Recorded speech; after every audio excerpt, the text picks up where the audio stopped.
Hi everyone, I'm Andrew, and this time on How to Kill, we're gonna do whatever it takes.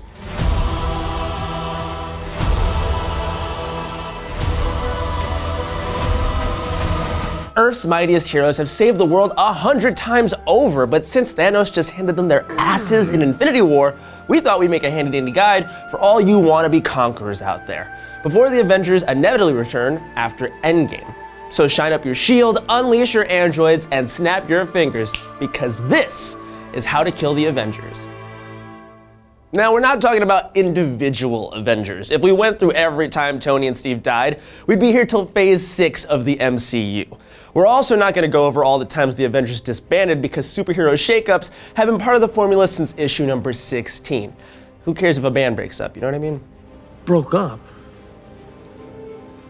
Like a band? Like the Beatles? Instead, we're running down the rare occasions when the Avengers faced an antagonist so almighty that damn near the entire team was destroyed.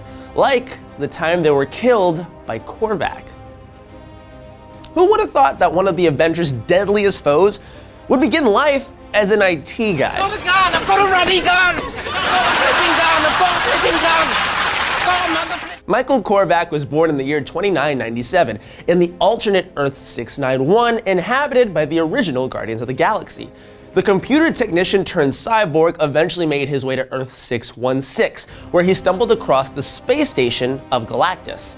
When Korvac tried to download the Eater of Worlds data, he was accidentally imbued with the power cosmic and reformed into an omnipotent, all-powerful being, one who could potentially destroy the elders of the universe themselves.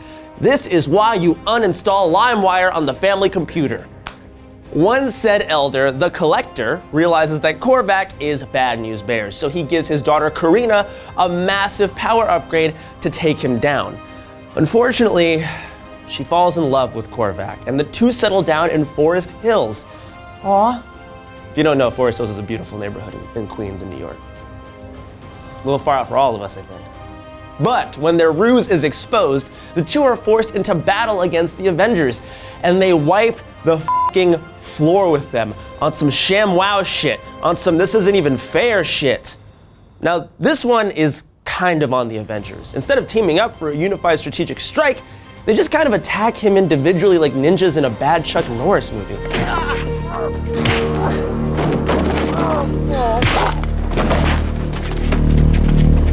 One by one, the Avengers fall to his cosmic blasts. Quicksilver, Hawkeye, Miss and Captain Marvel, Black Panther, the Wasp, Wonder Man, and more. They're all killed by Korvac.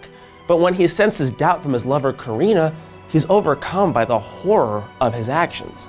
Takes his own life, and with his last breath, restores the fallen heroes. The 1978 saga is one of the most legendary Avengers arcs of all time, but it would be far from the last time the team was wiped out, like when they fell before the might of Onslaught. Today, with the Avengers being such a pop culture powerhouse, it's easy to forget how little people cared about them compared to the X-Men in the 90s. Back then, mutants were money, while Earth's mightiest heroes were pretty much C-listers. They were coaster shit. That's why, in 1996, Marvel decided to revamp basically all of their non-X-Men characters, with the colossal crossover known as Onslaught. The titular terror was a psionic being born when an enraged Professor X shut down Magneto's mind after the Master of Magnetism nearly killed Wolverine by ripping the adamantium from his bones. When their two consciousnesses touched, Magneto's hate and rage infected Xavier's vast psychic power, resulting in a massively powerful entity that quickly conquered Manhattan with an army of Sentinels. With the combined psychic power of Professor X and Franklin Richards, the beyond Omega mutant son of Reed and Sue, seemingly nothing could stop the onslaught of Onslaught. Even a fully unleashed Hulk could only destroy its armor, and the resulting explosion actually separated Banner and the Beast. But he did create a tiny opportunity to strike. See, the disembodied Onslaught couldn't be harmed physically, so the Avengers and the Fantastic Four entered its energy field and destroyed it from within, seemingly sacrificing themselves in the process. The survivors mourned the loss, but as it turned out, the heroes weren't dead. They were just reborn in a pocket universe created by Franklin. This allowed Marvel to hand their less edgy heroes off to the superstar artists who split for Image, like Jim Lee and Rob Liefeld, and reboot them into roidy Magoo monstrosities befitting of the 90s. This one is mine!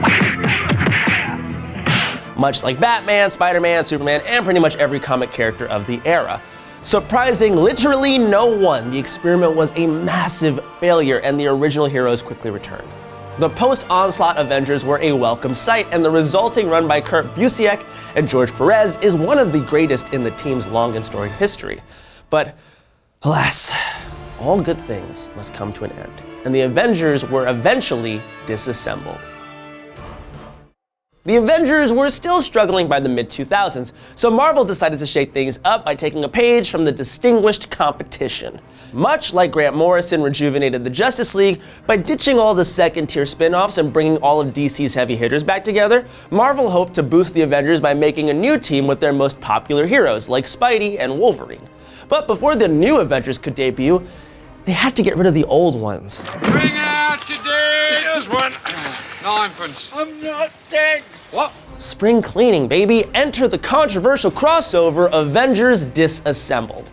One day, seemingly out of nowhere, the reanimated corpse of former member Jack of Hearts shows up on the mansion's doorstep and detonates in an explosion that kills Ant-Man Scott Lang. Then, the Vision crashes a Quinjet into the smoking remains of Avengers HQ before puking out a bunch of silver balls that transform into an army of indestructible Ultrons. Sounds like my Friday night. The resulting battle makes She-Hulk go berserk, and she tears the Synthezoid in half. And if that wasn't bad enough, a fleet of Kree warships materialize in the sky because of course they do, which leads Hawkeye to make a heroically stupid sacrifice, one only befitting of Hawkeye. It's just like, why not take the quiver off? It turns out, none of the attacks were actually real. Surprise! They were a result of an insane Scarlet Witch manipulating reality with her chaos magic. Basically, the Wasp had too much wine by the pool one day and made a crack about Wanda's kids not being real, which caused the witch to snap and unleash hell on her former teammates. In the aftermath, the old Avengers were disbanded, the mutants were decimated, and Marvel fans across the world were unhappy.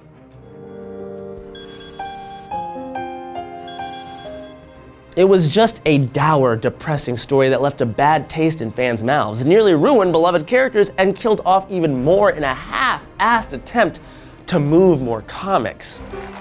What can I say? It's part of my contract. Within a few years, nearly the entire thing was retconned. All four of the Fallen Avengers returned by various means, and Marvel revealed that Wanda was being manipulated by, who else? Dr. Doom. Still, at least we got the Amazing Young Avengers series out of the whole mess. That's a win.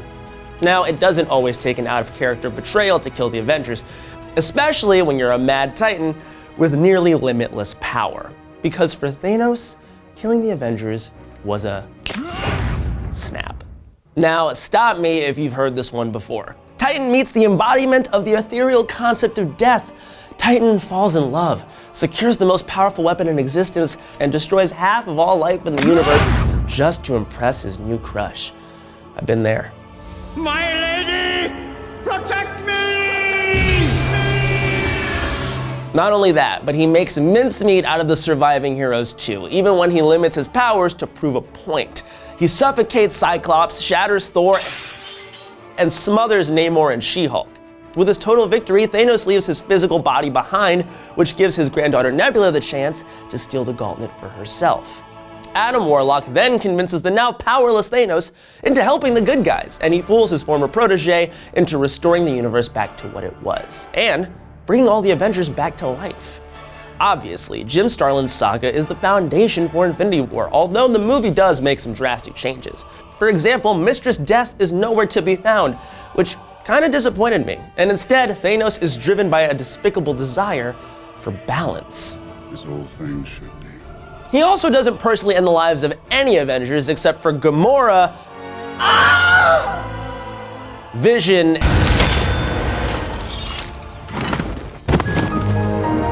and Loki, who, let's face it, doesn't really count.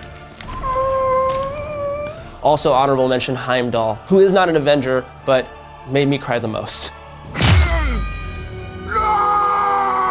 Still, the snap decimated the Marvel Cinematic Universe, turning dozens of heroes who could shift the tide of battle into dust. All hope seems lost. And while we can tell you how to kill the Avengers, until Endgame, bringing them back is anyone's guess. What's the opposite of a snap? Thanks for watching, everyone. We're on the eve of Endgame right now. I cannot believe it. So I want to hear your theories. How are the Avengers going to come back? Time travel, alternate worlds, anal explosions? Leave a comment, let me know. Please subscribe to Now This Nerd, and if you see Ant-Man, tell him I appreciate his sacrifice.